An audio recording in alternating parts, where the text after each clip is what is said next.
Não existe inteligência artificial. Isso mesmo. Quem está dizendo isso não sou eu, não é o Felipe. Quem está dizendo isso é o Jaron Lanier, né? E o Jaron Lanier, além de cientista da computação, é autor de diversos livros críticos a respeito da tecnologia atual, né? E ele é considerado aí um dos grandes pensadores modernos, principalmente com conexão aí quando a gente fala de algo de tecnologia, né?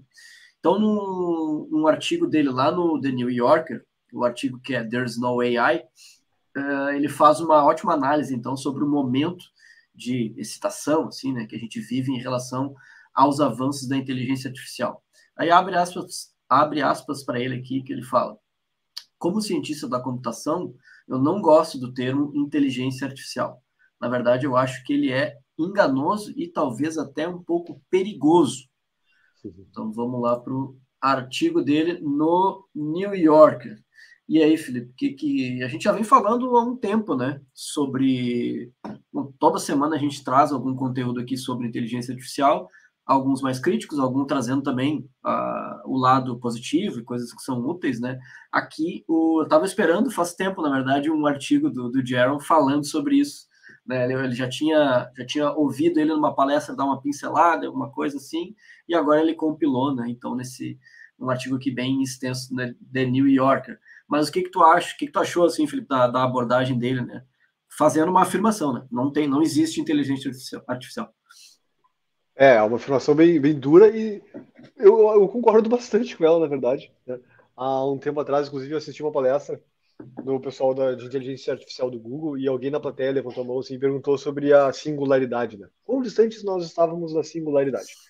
E a resposta dele foi, tipo, muito. Né? E aí ele argumentou, tipo, a singularidade é uma outra coisa. Isso aqui que a gente está fazendo aqui não tá caminhando naquela direção. Né? Tá caminhando na direção de tem um problema e como eu resolvo esse problema. Então, é que nem de falar que o chat GPT é inteligente. O que o chat GPT sabe fazer é um truque com palavras, né? E estatisticamente falando, ele tende a acertar muito mais do que errar, porque as perguntas que a gente faz tendem a ser muito mais repetitivas ou óbvias ou direcionadas, né? É que nem código. Eu tenho usado bastante o Copilot para escrever código, né? E eu julgo as coisas que ele traz para mim. E às vezes ele é muito bom, às vezes ele traz umas coisas que são exatamente o que eu estava querendo. Mas eu penso, pô, essa coisa que eu estava querendo era uma coisa muito, não vou dizer trivial, mas era uma coisa muito padrão. Né? Então, que legal que ele entendeu exatamente o que eu estava querendo fazer, que legal que ele trouxe exatamente como eu queria, mas era algo que não era nada mirabolante, né? Nada. Então, a parte de pensar e resolver problemas ainda é, né, muito humana. E essa questão da inteligência artificial é quase como um truque que tu faz ali, misturar as coisas da maneira mais adequada. Então, eu acho, a gente já vem trazendo esse ponto de vista há algum tempo aqui, porque muita gente se vislumbra, né, e tal, mas são coisas, inteligência realmente é uma outra coisa muito diferente do que está acontecendo ali. E o que ele faz é quase que uma simulação de uma inteligência em uma área muito específica, com um nicho muito específico, né? E aí esse artigo que ele traz justamente essas preocupações dele, que são muito justificadas, né? Sobre justamente essa impressão que as pessoas têm de que a IA é uma coisa linda, maravilhosa e super poderosa. E os filmes mesmo, ele até cita alguns, né, nos trazem isso, que se é uma coisa vindo da inteligência artificial, então é superior, né? Deve estar certo, porque a inteligência artificial, pô, né? Então os filmes meio que nos ensinaram isso, né? E até num dos podcasts a gente viu que uma pessoa comentou lá que o chat GPT dizia que sabia coisas que não sabia. Então ele inventava mesmo, chutava mesmo e inventava. Ó, não sei a resposta, mas vou dizer que eu sei. Tá aqui. E aí o pessoal começou a perceber isso, começaram a evoluir o ChatGPT, e agora o ChatGPT sabe dizer que não sabe, né? Ele te diz, ó, isso, essa informação aqui eu não tenho. E aí as pessoas mais leigas começaram a criticar, dizendo que ele estava ficando mais burro. Então é justamente o contrário. Quando ele simplesmente ele nunca soube as respostas, né? Que agora ele está te dizendo que ele não sabe as respostas. Né? Então tem um risco, sim, é muito perigoso, de fato, tu ter essa interpretação que tu está falando ali com um robô superior à mente humana, porque tu não tá. Não é essa a realidade. É verdade. Bom, mas é um artigo bem extenso, assim, né? A gente vai deixar linkado lá, já está linkado na newsletter, né?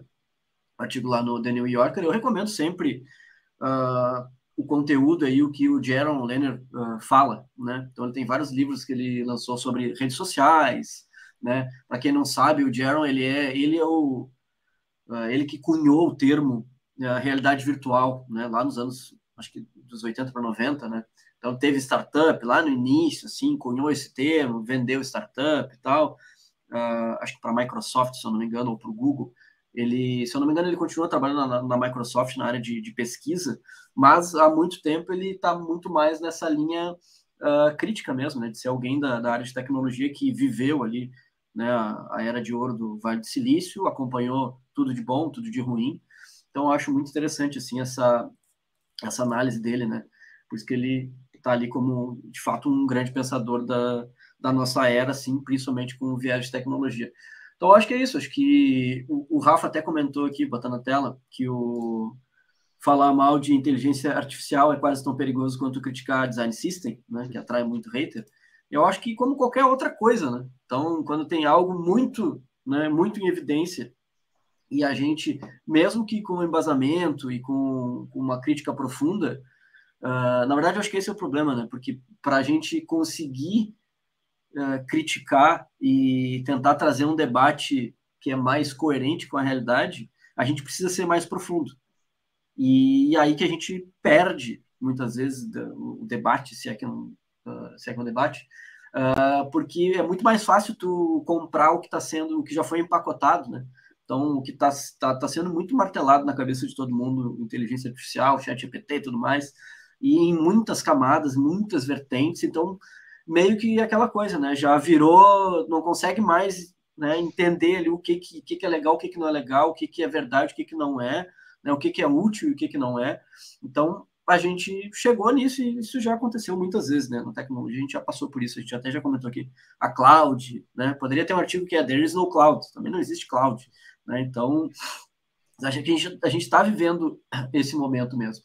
Então, eu acho importante um artigo de alguém que tem uma relevância, né? O Jaron, ele é muito relevante, assim, os livros dele são muito cultuados, assim, pelas pessoas do Vale do Silício. Apesar de ele criticar muito, tem muita gente que está lá nesse meio, mas leva muito em consideração o que ele fala, então eu acho importante, assim, que alguém, né, com a relevância dele, nessa linha de pensadores modernos, assim, faça um artigo que traça uma linha, assim, não, peraí, existe isso aqui, então acho que agora a gente começa também a ter, talvez, aí uma divisão de pensamentos, assim, para a gente conseguir também elencar, né?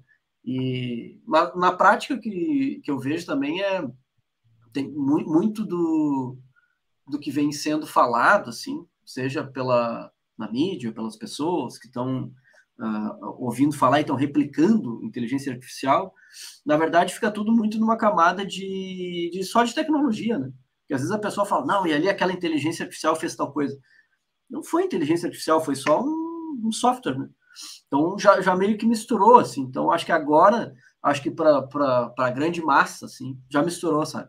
Já é inteligência artificial já é qualquer coisa, sabe? Não se tem um discernimento do que é o que não é, né? E de novo, é algo que a gente sempre passa na tecnologia. A gente vai ter que saber lidar, né? Pensando nos negócios aí, né, Felipe? Como é que a gente vai lidar, né? A gente chega com uma demanda de um cliente super legal, pô, queremos inteligência artificial em tal lugar. A gente tem que saber como lidar. Não dá para simplesmente dizer, não, isso aí não é inteligência artificial, não dá para fazer. Não sabemos fazer. Não, a gente tem que ter um jogo de cintura de conseguir pegar essa demanda, traduzir ela, ver se de fato faz sentido ou não, né? Conseguir desenvolver alguma coisa. Mas, enfim, acho que fica a dica aí do artigo, então, que eu acho que tem muitos pontos ali muito interessantes e eu estou curioso para ver o que isso aqui vai se desdobrar, assim, de mais pessoas falando sobre isso, né? Porque ao mesmo tempo tem uma enxurrada, né? Saiu lá, acho que na Time, né? As 100 pessoas mais influentes falando de inteligência artificial hoje em dia. E até não vi se o Jaron estava lá. Eu acho que não, porque era mais, estava lá o CEO da OpenAI, mais não sei quem, sabe? Então, E eu acho que a gente pode, inclusive, puxar aqui para vincular com a próxima notícia, uma coisa que eu queria trazer também. Já vou puxar dois ganchos ao mesmo tempo, tá? Um é da próxima notícia que a gente tem para falar, e o outro é de um podcast que eu gravei ontem, né? Gravei com o André Ozovski, ele é especialista na área financeira, assim, né? Então, para o nosso programa do The C-Level Show, que rola lá no podcast da UR2, né? E aí eu estava conversando com ele e a gente, claro, puxou o assunto das inteligências artificiais, né? E ele falou uma coisa que eu fiquei pensando, faz muito sentido isso aqui, né? Que ele estava falando sobre, e, inclusive, por isso que linka com essa outra matéria que a gente vai trazer, que é a questão de que tem muita gente lançando coisas com inteligência artificial que nem precisava, né? E aí eles dizem assim, as empresas não sabem exatamente o que fazer com inteligência artificial, a gente mesmo já argumentou sobre isso aqui, né? Então, tipo, surgiu essa coisa, todo mundo está falando dela, nós temos que ter. Mas ele trouxe do meio financeiro uma visão que eu não tinha percebido. Ele me disse assim, sabe qual é a empresa que mais ganhou dinheiro com IA até agora? A Nvidia. E eu achei muito curioso isso, porque de fato, né, muita coisa está relacionada a processar de fato focado nos chips da Nvidia, né? Então ele falou, cara, a Nvidia é que está na primeira camada. Tu quer fazer IA, tu vai investir em coisas que pagam a Nvidia de alguma forma. Então a Nvidia está na primeira camada financeira e já deixaram claro, eles multiplicaram em um semestre 100 vezes a renda deles, 100 vezes. E eles já têm contrato para daqui a 3 anos vendendo chips. Então, tipo, eles sabem que eles vão continuar crescendo muito. Então tá garantida a verba deles, a renda deles pelos próximos 3 anos. Então na economia eles já mostraram, olha só, começou aqui na primeira camada, que é hardware, né, que é lá no chip. As próximas camadas, quem são? Não sabemos ainda. E é isso que as empresas estão fazendo agora. Qual é a próxima empresa que vai embarcar nisso aqui e vai fazer dinheiro de verdade? Porque não é só gastar dinheiro para fazer, é ganhar. Né? Então eu achei bem É, interessante essa abordagem. Assim.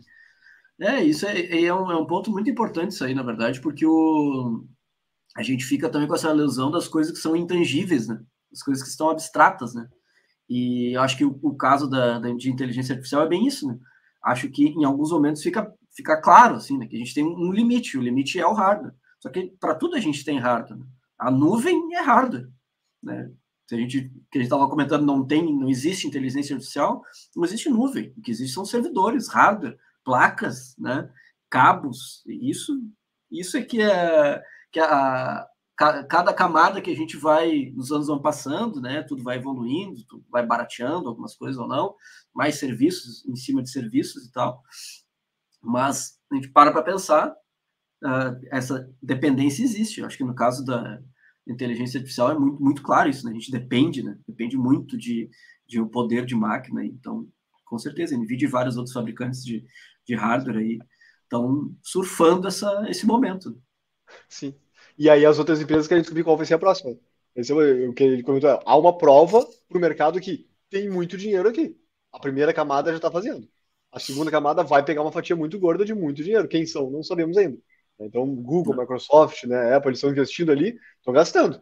Mas nenhum deles ainda encontrou como é que vai ganhar dinheiro de verdade, né? Então, até estão tendo prejuízos em vários casos ainda, porque estão experimentando para tentar encontrar ali essa agulha no palheiro que é o achado. Né? Exatamente.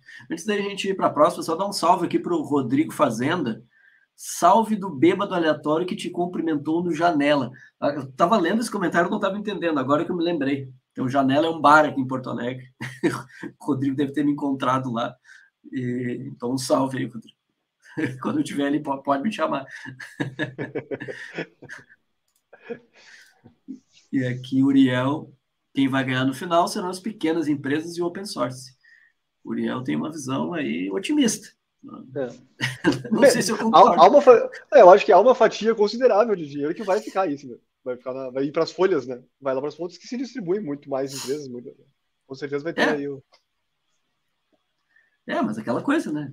As big techs é que sempre vão fazer cada vez mais dinheiro, porque não tem como, né? Por exemplo, aquele lance de dizer, não, todo mundo tem a possibilidade de criar coisas com inteligência artificial. Mais ou menos, né? Porque tudo depende de hardware, depende de dinheiro, vai implementar lá o chat GPT, vai ter que pagar. Então, Tu pode tu fazer, pode mas criar tua startup genial.